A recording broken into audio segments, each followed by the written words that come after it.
Okay, so I bought these 4 science kits that may or may not be for children. And I'm gonna try one experiment from each of these and then rank the kits. Honestly, I'm just glad to be doing something I'm good at finally. How is this already on fire?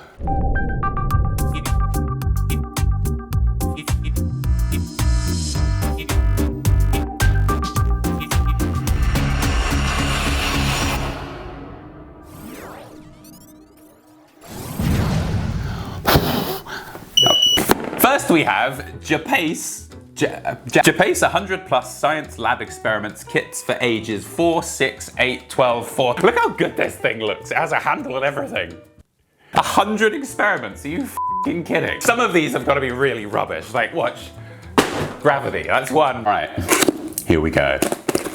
Oh my God. It really is the real deal, this. It's like all the food you get in Starfield, like flour. Not a food, do not eat or drink. Well, I fucking beg to differ. So I went through the book and I picked an experiment that I thought would be interesting to talk about, and it is called making polymers. So in this experiment, we're gonna take calcium lactate solution and sodium alginate gel. Okay, so the first step is to take the sodium alginate and turn it into a gel, which I think just means adding water. We need boiling water. There's no sink in here. Place 2 spoons of sodium alginate and 120 ml of boiling water. I wouldn't say this is a very scientific spoon. This boiling water is too near my crotch. There we go, that's proper. Stir continuously for 10 minutes. This is what I get for filming in 4K. We need to turn the cameras off. Da da da da. And we have sodium alginate gel. Sexy. And now we're gonna make calcium lactate solution, which we're gonna add to this, and it's gonna make worm-like polymers. Measure 250 ml of cold water with a measuring cup. Oh, there's a crack in this. I'm pretty sure I did this when I manhandled the box, so let's not deduct points yet. Wait there. Now the real Christmas miracle is whether or not this will hold water. 3 spoons of calcium lactate. Okay, I'm gonna measure. I'm gonna do some measuring. My wires are everywhere. Oh no, it's wrapped up in my chair. 1, 2, 3.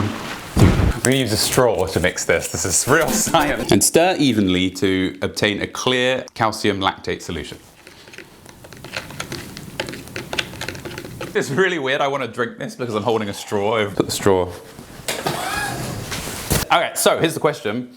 We have 3 oh no! The broken beaker is broken. What a fucking surprise. It's only calcium lactate solution.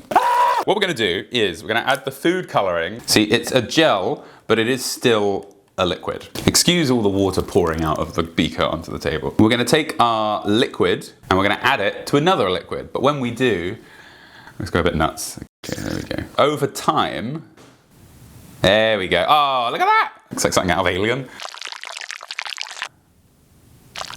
Science time. All right, you little shits. Sodium alginate is one huge molecule, but it's still soluble in water, as we saw. When we add calcium lactate, we are exposing, oh my, the sodium alginate to calcium ions, which it gets from the calcium lactate. Calcium takes one look at that sodium on the sodium alginate and it says, bitch please, and it bitch slaps it and takes its place. See, calcium and sodium are both positive ions, so either of them can bond on this negative COO minus carboxylate group. Is that what I'm supposed to say? However, calcium is a 2+ ion, so it needs to be bonded to an overall of 2 negative in order to be balanced and happy. But where will it get this other bond? Why, hello there, I'm another alginate molecule, and bam! Calcium can also bond to this, no problem. See, alginate is covered in these CO2 minus groups, meaning it can bond to calcium at the top and the bottom, and that means it can make these long repeating chains of alginate that are millions and millions of units long. And what happens when you bond molecules together millions and millions of times in chains? And this process is what we call polymerization, where we've gone from one molecule called a monomer to many molecules which we just call a polymer. And this polymer is so big and insoluble we can in fact see it. Great, here is some footage of me adding blue food coloring to it so you can see red and blue worms. Here we go. Oh no, I need to do my review. Generally I think this is pretty good. All the pictures are really good. But I think the way to really show whether or not this is a good kit is whether or not the 100th experiment is any good. Fold a piece of paper. I'm not fucking kidding. Overall then, I would give Surprising Science Kit an A. Oh wait, no, sorry, this is 2 books. One of these is the German one. Get rid of that. Next we have Science Mad SM40 Chemistry Lab Kit for kids. For kids? And you know, speaking of kids and boxes, I have this cereal here that is so delicious. It reminds me of when I was a kid. Whoa! From today's sponsor, Magic Spoon. It has the same great taste I remember from my childhood days of setting things on fire and digging through the mud, but it actually has grown-up ingredients. So even though it tastes fab, it has 0 grams of sugar and is high in protein. See, when I was a kid, I loved eating cereal, but I had to stop because I was worried about all the sugar and all the carbs. But now I can enjoy one of my favorite things again. This cereal also really fits a variety of lifestyles, as it's keto-friendly, gluten-free, grain-free, soy-free, wheat-free, and it's all naturally flavored. So click the link below to get some Magic Spoon cereal today. You can build your very own custom box with all the flavors you love, and use my code UPISNOTJUMP for $5 off. You can choose from the best-selling cocoa, fruity, frosted, peanut butter, and maple waffle flavors, plus other awesome flavors including honey nut, blueberry muffin, birthday cake, cinnamon roll, and chocolate chip cookie. And don't forget to add their brand new double chocolate and blueberry muffin treats to your order. And Magic Spoon is so confident in their product, it's backed with a 100% happiness guarantee. Oh. So if you don't like it for any reason, they'll refund your money, no questions asked. So click the link below and use the code UPISNOTJUMP for $5 off, or go to magicspoon.com/UPISNOTJUMP to save $5 off your order today. Also for my Canadian and UK fans. Magic Spoon ships to Canada and the UK as well. Now back to my other boxes. This box is the real deal. 10 and plus. I'm 10 and plus. In that case, I better put on the goggles in here that they give you. I'm ready to do some science. First things off the bat, really nicely organized, easy to put back, quite painful, great mix. So I'm gonna take these off. The book as well, because this is 10 and up, is probably a really good way to introduce a child to the way chemistry books are going to be outlaid when they get older. So the book is quite boring, but the way the experiments are laid out, this is generally how these books look, so this is pretty good. But before we start, let's look at the online store for this box. Featuring this brave girl with an abnormal neck hair growth and a glass flame burner, a roaring flame, finally. We'll have that set up.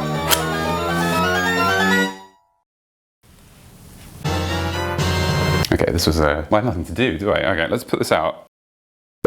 This set really does have everything though. 10 chemicals that actually seem to be definitely poisonous. Real methylated spirit. Methylated spirits contain methanol, which is highly toxic. Wait, what? Explain. So methanol is put in loads of stuff. It's a lot like ethanol, which is the drug you find in alcoholic drinks, but it is extremely poisonous. Big time. Now, they're very similar chemicals. The only difference is one carbon group between them. But the human body, it's just one big oxidation machine. It takes ethanol, for example, and oxidizes it into ethyl aldehyde. Yes. Now this is a somewhat toxic chemical, but it is usually broken down into the body into different things that are less toxic. As a quick side note, a percentage of people of East Asian descent don't have the enzyme required to break down this acetyl aldehyde. So after drinking alcohol, acetyl aldehyde may build up in their body, causing unpleasant symptoms such as flushing and several other things. Methanol, however, is oxidized into methyl aldehyde.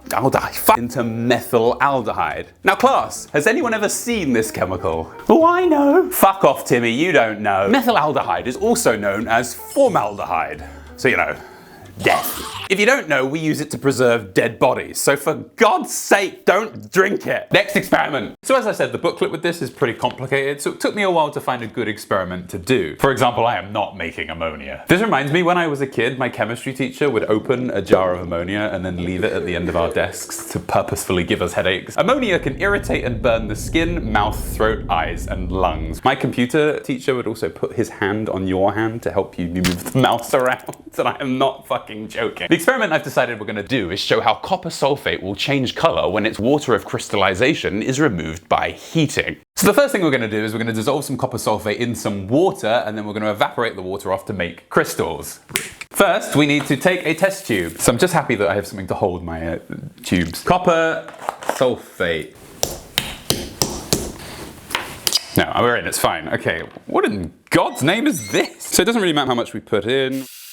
So we've added some copper sulfate to this test tube, and now we're going to add some water to dissolve it. Thankfully, I've got my science kettle. And then we mix this as we do in science. There we go.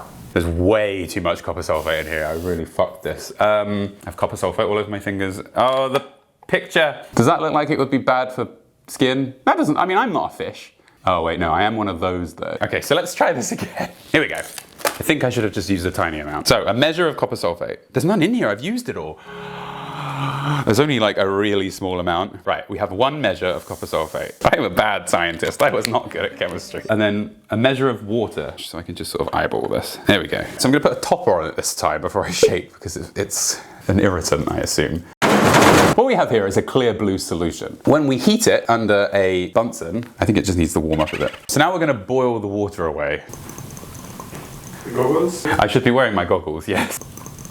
I feel much better now, much safer. So if you heat the top of it, it will boil less aggressively. If you heat the bottom, then the gas has a lot further to go, so it boils more aggressively. Science! I don't know, this experiment's pretty boring. How does this keep happening? So the fire's turning green because the copper is blasting out of the top of the thing, dripping down and then making its way to the fire. And copper, as you can see, burns. Well, I can't really see through this, but it burns some sort of amazing color. And so soon we should start being able to see some copper sulfate come out of the water because there's too much copper sulfate to be dissolved in the water that remains. So as you can see, there's some solids starting to come out of the solution at the bottom there. Oh, it smells very, I didn't know if I should be inhaling this. Oh, it's fine. All the windows and doors are sealed. So as you can probably see from there, there's still some blue remaining, but there's some white around it. But if I keep heating it, once I've heated it all the way, all the blue is gone and the copper sulfate has turned white. But why? Well, my friend's gonna tell you. Well, when copper sulfate is in the presence of water, the copper in the copper sulfate experiences unbalanced electrostatic forces. I'm glad we've cleared that up. See you next week. Okay, wait. Just take a look at the formula. What is this? It looks like a Beatles album. What happens is the water and the sulfates bond to the copper as ligands. And when several of these types of ligand bonds occur in a complex molecule, the electrons in those bonds always repel each other in uneven amounts. And this uneven repulsion is electrostatic repulsion. So because of this uneven environment, the energy levels of the copper electron orbitals are split. And this just means an electron can go from a lower energy level to a higher one if it absorbs the right level of energy. But what does this have to do with color? Well, here's a clip of me from 2 months ago explaining it. And just prepare yourselves, this clip has aged really badly. Let's go. An electron jumping up a level like this is like us jumping up a stair. It requires a specific amount of energy for me to get from there to there. It just so happens the amount of energy that copper sulfate needs to send an electron up a level is equal to about yellow or red light. Why does that make it blue? Because the copper sulfate is absorbing light in the yellow to red region, the only light that's left is blue light. So that's what we see coming off of it. Blue. The colour blue. You know, blue. I got it, fair blue. When we heat copper sulfate enough, we eventually get rid of all the water. And without any water, there are no ligands. It just becomes a simple structure now. Boring. Without ligands, the copper ions don't experience uneven electrostatic forces, so its electron orbitals are no longer split. This also means it can't absorb light energy anymore to shoot its electrons up a level. This means it reflects all visible light that hits it, and it appears white. Bam! There we go. Learn anything? Me neither. Overall then, because of how well organized this kit is, the fact that you get a real working burner, and a book that closely resembles the sort of experiments you do when you do real chemistry, I have to give this kit an S. Next we have Unglinger 50 Plus Science Kit Experiments Kit. 50 experiments? Now that's a bit more sensible. I still bet some of them are cop-outs though. Apple discoloration, I fucking knew it. I'm onto you, Unglinger. They also seem to have trouble getting this kid to look at the experiment, but I can sympathize. Now this kit is for 4, 6, 8, 10, but the box actually says 3+, so this one isn't very sophisticated. Okay, here we go, let's see what we got. Given this is for 3 and up, the book is pretty straightforward, and the experiments in here are the angry raisins. So the one that stood out the most to me is this, gemstone digging. I know what you're thinking. It's the same thing as me. That isn't fucking science, it's gardening. Come on then, I'm gonna show you some real gardening. Yeah. Okay, so the truth is I've been stalling with this box because it is really just made for children, and this is by far the most interesting experiment. So we'll just get started and then we can move on. Most precious stones come in plastic wrapping. And then we just have a Okay.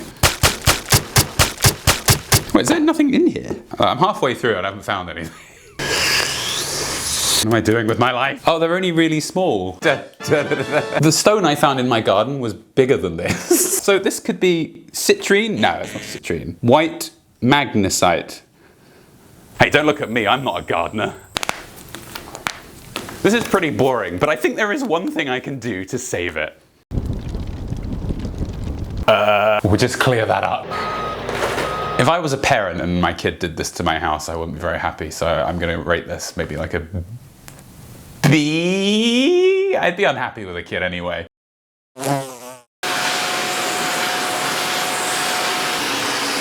I had some trouble deciding the final box as everything kind of started to mix and match, but eventually I went for Unlinger 70 lab experiments science kits for kids age 4, 6, 8. But as you can see, this box looks kind of the same. Except of course for 2-color cabbage, only with science. Anyway, here it is, so let's open it up. Not enough. This is quite similar to the other experiment kit we just did where it says that it's ages 4 to 12. That's right, yes, but it says again 3 upwards on the box. So this is science kits for babies. I wanted to do one where explaining the science would be really interesting, and I thought just making a volcano wasn't much fun. So we're gonna do fruit circuits. The most complicated experiment in this. So it explains what you need. It gives you copper, zinc, and wire. And extra materials, lemons. Well, I have to provide my own lemons. What is this? Well, we don't need any of this then, do we? Fucking hell, oh my God. There, that's all they give you. You know what, I've been thinking. When life gives you lemons, don't make lemonade. Make life take the lemons back. Get mad. I don't want your damn lemons. What am I supposed to do with these? I'm not even gonna use the instructions. I'm just gonna fucking go for it. Oh my God. We're gonna make a 4-tier lemon circuit. So we're gonna insert a copper rod into one end of the lemon and a zinc rod into the other side of the lemon. We're gonna do this 4 times. So we've got our 4 batteries, and then we're gonna link them up with some wire. I don't know. So I've hooked that around so it stays hooked. Oh, this one's come off. This is a fucking nightmare. It hasn't worked. That's okay. They ask you how you are, and you just have to say that you're fine when you're not really. It's on! I did it! Da, da, da, da. So why do lemons light up a light bulb, me? Well, me, all we're really doing here is making a load of tiny batteries out of lemons. See, in a normal battery, all you really have is a positive end and a negative end. A battery in a circuit is like an electron pump. They come out of the negative end and then get attracted towards the positive end. This is because negative and positive are attracted to each other. You better be taking this down. Now, all electricity really is the movement of electrons.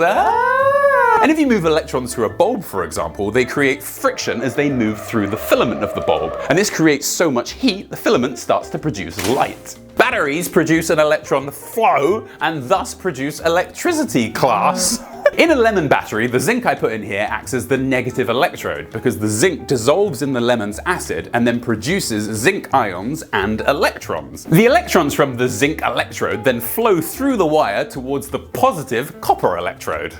And when they get there, they react with positive hydrogen ions that come from the acidic lemon's lemon acid. You see, when we say acidic solutions, we just mean that there's an abundance of positive hydrogen ions. So there's plenty for the electrons here to react with.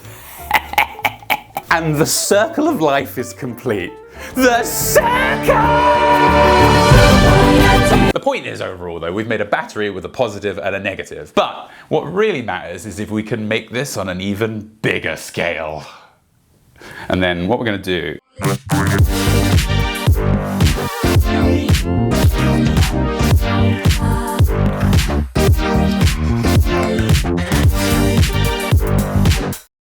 yeah, it's alright, it runs Stardew Valley fine. But Undertale, it's a bit weird.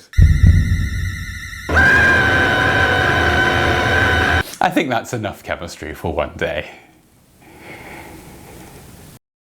Before you go though, I'm going to be at Insomnia Gaming Festival in Birmingham on the Saturday and Sunday. at the end of this month. I'll also be doing meet and greets both days, and I think a panel, so get tickets now if you want to come and meet/see me. I'm also going to be at Level Up Expo in Las Vegas at the end of April. I'll be there every day at the Pixel Empire stand selling my merch, like the Absolute Nightmare box set. But if you just keep an eye on my social media, I'll be posting loads of updates about all of these events anyway. It's all linked in the description, my social media that is. The video's over now. Bye!